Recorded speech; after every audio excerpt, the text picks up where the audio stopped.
দেখো তোমার স্বামী কুয়েত থেকে ফোন করছে। হ্যালো। হ্যাঁ বলো। কি ব্যাপার, তোমাকে এক সপ্তাহ ধরে ফোনে পাওয়া যাচ্ছে না কেন? আমি ব্যস্ত ছিলাম।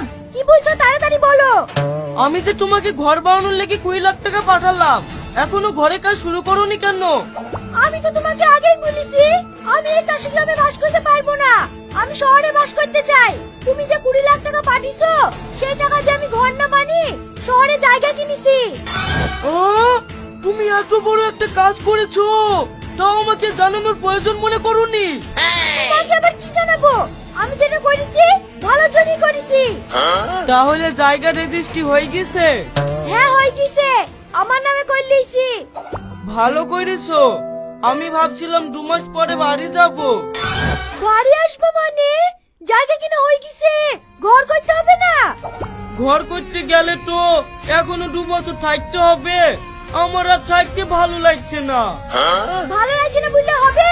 মালিকের সাথে অ্যাডভান্স টাকা নিয়ে আমাকে পাঠিয়ে দাও, আমি ঘর বানাচ্ছি, তুমি 2 বছর পরেই আসো। ঠিক আছে। ইয়েস, এইবার টাকা পাঠালে ঘর করে ফেলবো, তারপরে দুজনে বিয়েটা সেরে ফেলি, সুখে সংসার করবো, তখন আর তোমাকে চিন্তায় টাকা করতে হবে না। আমি তো এইটাই চাইছিলাম। আজ যে আমার কি আনন্দ হয়েছে। আমি তো তোমাকে আনন্দ দিতে চাই, আমি তোমার জন্য সব কিছু করতে পারি। আমি জানি তুমি সবকিছু করতে পারবা। অনেক দেরি হয়ে গেল, চলো বাড়ি যাই।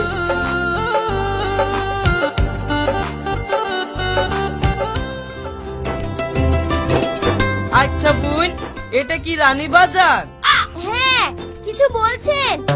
এইখানে গ্রাম থেকে একটা মেয়ে অল্প দিনে উঠে এসছে, তুই না বলি নাম। তার বাড়িটা কি আপনি চেনেন? হ্যাঁ চিনি। ওই মেয়েটার আপনি কে হন? আমি ওর স্বামী। কি আবল তাবল বলছেন, ওর সাথে তো আপনাকে কোনোদিন ঘুরতে দেখিনি। দেখবেন কি করে, আজ আমি 6 বছর পর দেশে ফিরছি।